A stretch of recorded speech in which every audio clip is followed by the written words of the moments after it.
कधीच नाही चुकणार तुमचे फेवरेट टीव्ही शोज झी5 सोबत, तेही एकदम फ्री। त्या दिवशी वेदाच्या बाबतनी या का नाही विजवली?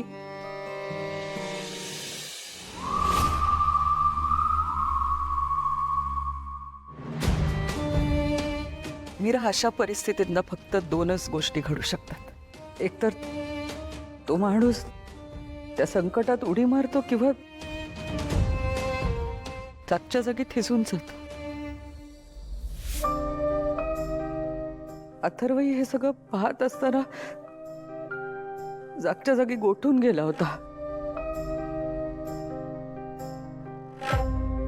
मला ना कधी कधी अंबिकाचा खूप राग येतो।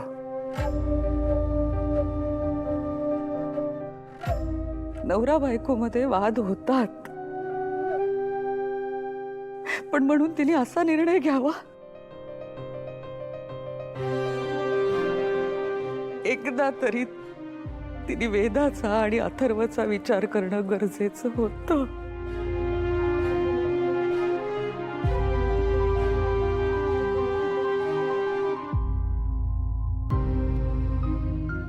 आई, तुम्ही समजताय तसं घडलेलं नाहीये। मी माझा जीव नाही दिला माझ्या वेदाला, अथर्वला। तुम्हाला सोडून का जाईन मी? माझं आणि अथर्वचं भांडणही तुम्हाला वाटतंय तसं झालंच नव्हतं। अथर्व माझ्यावर रागावले होते, पण तो राग फक्त माझ्या काळजीपोटी होता। कमाल आहे, औषध घेतल्यानंतर सुद्धा तुझा ताप कमी होत नाही। औषध घेतल्यानंतर ना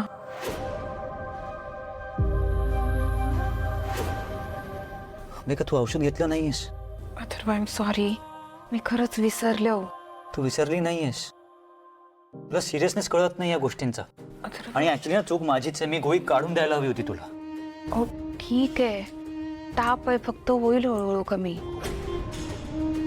आणि तुम्हाला ऑफिसला जायला उशीर होईल, जा तुम्ही। तुला ताप असताना मी ऑफिसला जायचं, आणि तुझ्यापेक्षा ऑफिस इम्पॉर्टंट नाहीये मला। काय करताय तुम्ही? थांब एक मिनिट। कुणाला फोन करताय तुम्ही? हा केशव काका, एक काम करा, आजच्या माझ्या सगळ्या मीटिंग्स कॅन्सल कर। हो, अंबिकाला बरं वाटत नाही। अथर्व, तू उठलीस कशाला? तू चल। काय नाही, तुम्ही का मीटिंग कॅन्सल केल्या? महत्वाची मीटिंग आहे ना आज। मला काही माहिती नाही, तुम्ही केशव काकांना फोन करा आणि तुम्ही येताय असं सांगा। सांगा। माझ्यासाठी तू महत्वाची आहेस। तू इथे आजारी असताना माझं तिकडे लक्ष लागणार आहे का? किती टेन्शन घेताय? मला जरा काही झालं की असं मीटिंग कॅन्सल करणार? मला अजिबात पटत नाहीये अथर्व।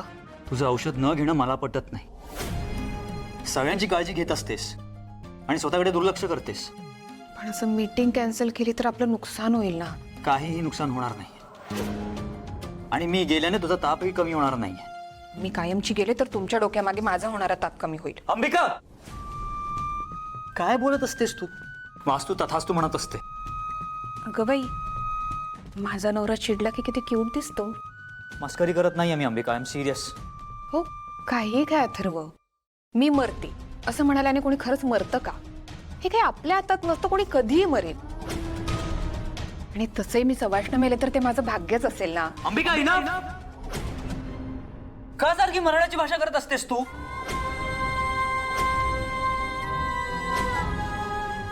तुझ्या डोक्यात घुसत नाही, नुसतं तेच बडबडायचं असतं नेहमी तुला। तुला मरायचं आहे ना? हा, मरायचंय तुला? जा, मला खूप बरं वाटेल। I will be very happy.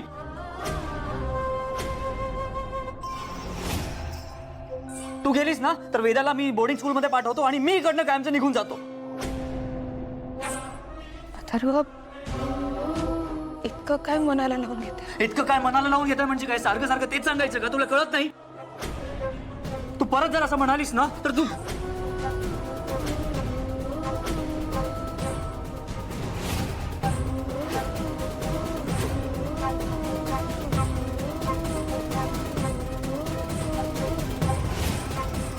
Atharva,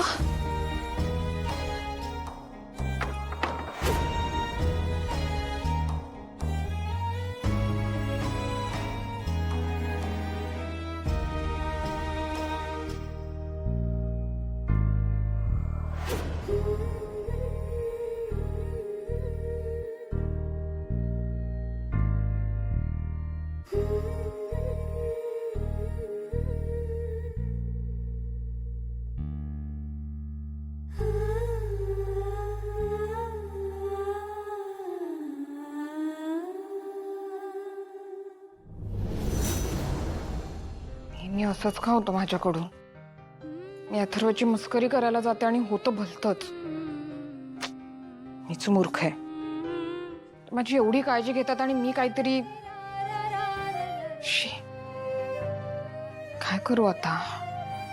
कसा घालव अथर्वचा राग?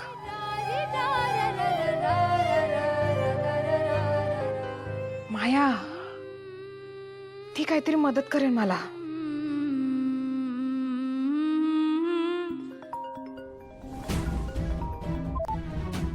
हॅलो डिअर, बोला. माया, कुठे आहेस तू? ऐक ना, मला तुझी मदत हवी आहे ग. काय झालं का? काही काही झालं? आज पुन्हा माझ्याकडून तीच चूक झालीये. अथर्व रागवलेत माझ्यावर. वाटलंच मला. काय केलंस तू? अगं, पण मी गंमतच करत होते. त्यांनी सिरियसली घेतलं ते. मला कळत नाही अंबिका, आपल्या नवऱ्याला जर गंमत पचत नाही तर कशाला करतेस तू? हो, आणि आज जरा जास्त चिडलेत ते. काय बोललीस तू नेमकं त्याला? हे बघ, काय झालं, मला जरा बरं नव्हतं, ताप होता ग, म्हणजे कणकण होती फक्त. तर त्यांनी त्यांच्या सगळ्या मीटिंग्स कॅन्सल केल्या. मग ते मला काही फार पटलं नाही. आम्ही बोलत होतो, जनरल होतं सगळं. तर मी बोलण्यात बोलून गेले की जर मी सवाष्ण गेले तर मी भाग्यवानच असेल. तर चिडले. ग्रेट, मस्त. आता तू असं बोलणार तर अथर्वला राग नाही येणार का? हो बाई, चुकलं माझं. पण आता काय करू? त्यांचा राग कसा घालवू सांग ना प्लीज. बरोबर. एक काम कर, काळजी करू नकोस. अर्ध्या तासानंतर आउट हाऊस मध्ये पोच आणि अथर्वला कॉल करून तिकडे बोलवून घे. तिकडे कशाला? तू सांगते तेवढं कर ना. आउट हाऊस मध्ये फक्त पोच. आणि घरात कोणी नाही येणास? हा, सगळे फंक्शनला गेलेत ना. परफेक्ट. मग सांगते तेवढं कर, आउट हाऊसला पोच. थँक्यू माया, तू आहेस ना म्हणून हे सगळं जमतं तरी मला. Anything for you dear. काळजी करू नकोस. ठीक आहे, जाते मग मी आउट हाऊसला. Bye bye.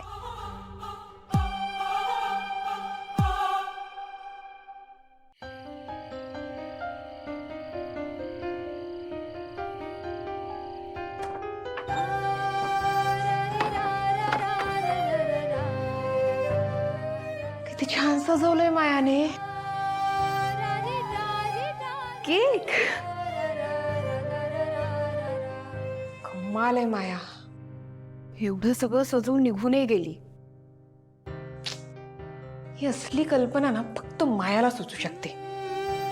मला वेडीला काही सुचलंही नसतं. पण आता हे सगळं बघून अथर्वचा राग कुठल्या कुठे पळून जाईल.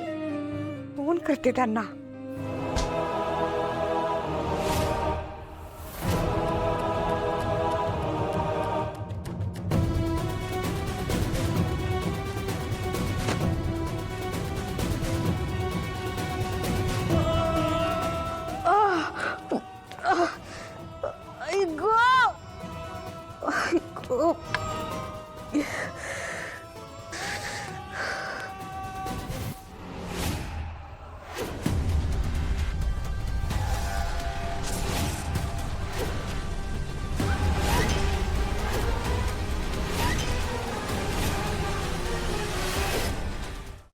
झी5 ॲप डाउनलोड करा आणि पहा सर्व एपिसोड्स एकदम फ्री.